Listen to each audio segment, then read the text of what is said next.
There have been a lot of controversial moments in Batman's history. Fans deciding the fate of Jason Todd and him only getting killed because of a handful of votes, the Bat credit card, the entirety of All-Star Batman and Robin, all stuff that could be the subjects of their own videos. But today, I want to talk about something that is very near and dear to my heart.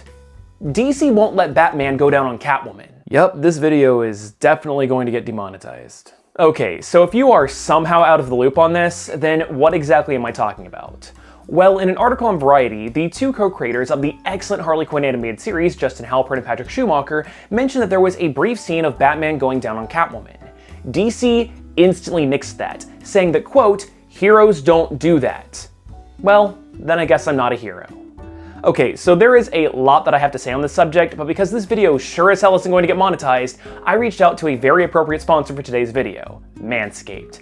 Now look, if you're expecting your partner to help you out, then the least you could do is make your junk a bit more appealing. I mean, after all, Batman does it. Catwoman says he waxes everything. Okay, so waxing might be a bit much, but Manscaped's new Lawnmower 4.0 trimmer is the perfect tool for the job. Having used every version of the trimmer that they've made, the 4.0 is easily the best, with all sorts of handy and convenient features, like being waterproof, a built-in light, a wireless charger, attachments for different lengths, and having a travel lock that prevents you from accidentally wasting your battery life on trips. So do yourself and anyone you're sharing a bed with a favor by going to manscaped.com and using the code COMICD at checkout for 20% off your order and free shipping.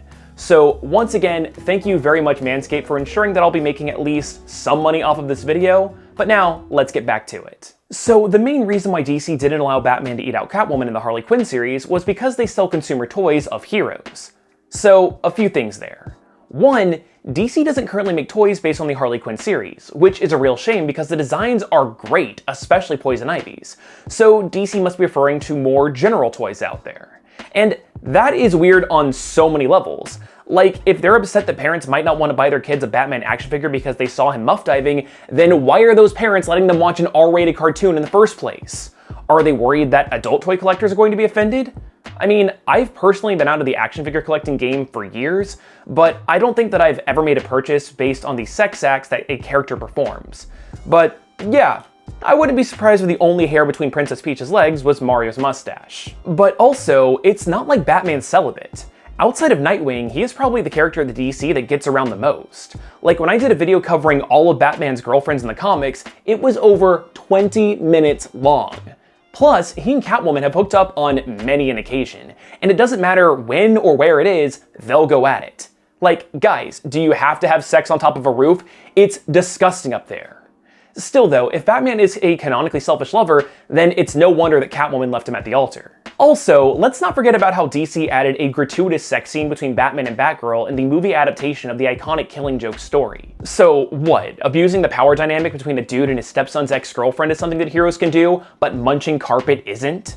But funnily enough though, Bruce Wayne wasn't always a prolific lover. For a long time, fans speculated that Batman and Robin were a gay couple, and it was so widely believed that in the 50s, it was used as the basis for a book called Seduction of the Innocent, which led to the creation of the Comics Code Authority, which heavily regulated and toned down comics across the board. So we've gone from, oh god, please don't think Batman is gay, to now, well, please don't think that he likes women that much either. But also, if it's heroes specifically that don't eat tacos, then like, explain Wonder Woman, or Batwoman. Did DC just forget that they have a whole slew of bisexual and lesbian heroes? Like, they've been going full rainbow capitalism and throwing their Pride merch and comics around like crazy, which is a totally good thing, but implying that it's not heroic to put that tongue to work leads me to believe that they have a blind spot. At least this disrespect wasn't passed down to Nightwing, since his current writer, Tom Taylor, chimed in on the news about Batman to make sure that it is very clear that he is a more giving lover. Or what about how Green Arrow explicitly went down on Black Canary during Kevin Smith's time on the book? When asked about the Batman situation, Smith said that there was a little pushback on the scene from DC's editorial at the time, and that, quote, Oliver Queen just knows how to make the ladies quiver, especially when he hits the bullseye. But alright, if DC's official position is that heroes can't go on a binge these days, then what about villains? I mean, Harley and Ivy totally do it, and yet DC is happy to sell toys of them. Maybe it makes them more dastardly in the eyes of DC, but are you trying to tell me that we live in a world where characters like Scarecrow or the Mad Hatter are allowed to be a more passionate lover than Batman? I mean, come on, the only part of the guy's face that we get to see is his mouth, and you're trying to tell me that he only uses it for justice? And what about anti-heroes? Where do they fall in the guidelines? Like, remember when DJ Khaled was in the news a while back because he expects fellatio from his partners but doesn't return the favor, which prompted The Rock, the world's most lovable and marketable man, to chime in about how he takes pride in mastering all of his performances?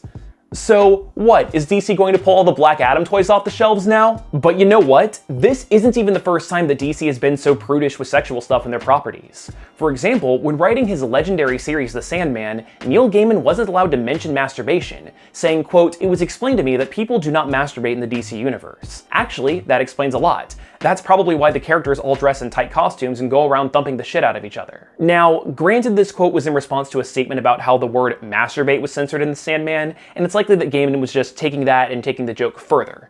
But I just find it hilarious that one of the most famous comic writers of all time has said on the record that people don't jack off in the DC universe. Also, who can forget the time that you could kind of sort of see Batman's penis in the first issue of Batman Damned?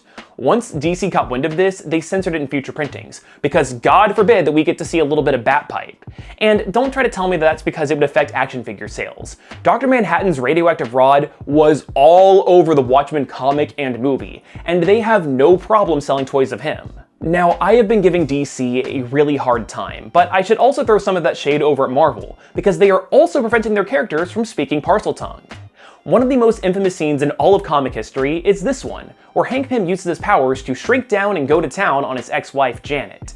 This page has been laughed at all over the internet for years, but it was removed from the digital re-releases. Absolute cowards. However, until an official retcon is written, Hank canonically did the deed, which means that we truly live in the darkest timeline where Hank Pym, the guy whose most well-known trait is being a bad significant other, is a better lover than Batman. Alright, so I couldn't find a great place to put this in the video, but it's a doozy. Now, if you think that the Harley Quinn showrunners having to remove one scene is dramatic, then let me tell you about Batman the Animated Series. Its lead artist and co-creator Bruce Timm is a legendarily horny man, and has made lots of unofficial drawings that I absolutely cannot show here. I mean, I joked earlier about how this video is going to get demonetized, but I am trying really hard to still keep it within YouTube's guidelines. What I can show is this image. So Timm was always fighting against the censors for Batman the Animated Series, and made this to encapsulate everything that he wasn't allowed to depict on the show. Guns, drugs, breaking glass, alcohol, smoking, nudity, child endangerment, religion, and strangulation. Lord only knows the kind of stuff that DC had to block Bruce Timm from putting in. And if you want to see how far that goes, then just look up his uncensored version of the end of episode number 578. It's a lot. Okay, so I think that at this point, I have looked at the situation from every angle, and no matter what, the reasoning makes no sense and has been laughed at by fans, haters, and even comic creators. What it seems like is that one of the higher-ups at DC is just really grossed out by the idea of a box lunch. So hey, DC, listen to me. I know for a fact y'all watch my videos. It's okay. Nobody's going to stop buying Batman toys just because Catwoman sometimes like to swipe his nose like a credit card. The memes have been hilarious, but it just makes y'all look like a bunch of prudes that are stuck in the past. Saga is one of the best-selling comic books of the modern generation, and it also has one of the most explicit Australian kiss scenes in all of comic history. It is absolutely disgusting that you guys are cool with excessive violence and graphic depictions of sexual assault, but a woman enjoying an extremely common form of consensual sex is too much apparently. Blocking a quick joke in an R-rated animated series is ridiculous given the double standard for hyperviolence and even your own company's policy on sexual content in the past. It's almost as ridiculous as a dude making a nearly 10-minute video about it. But hey, I'll at least make amends and end the video here. So hey, if you like this video, then why not consider subscribing or even watching another one?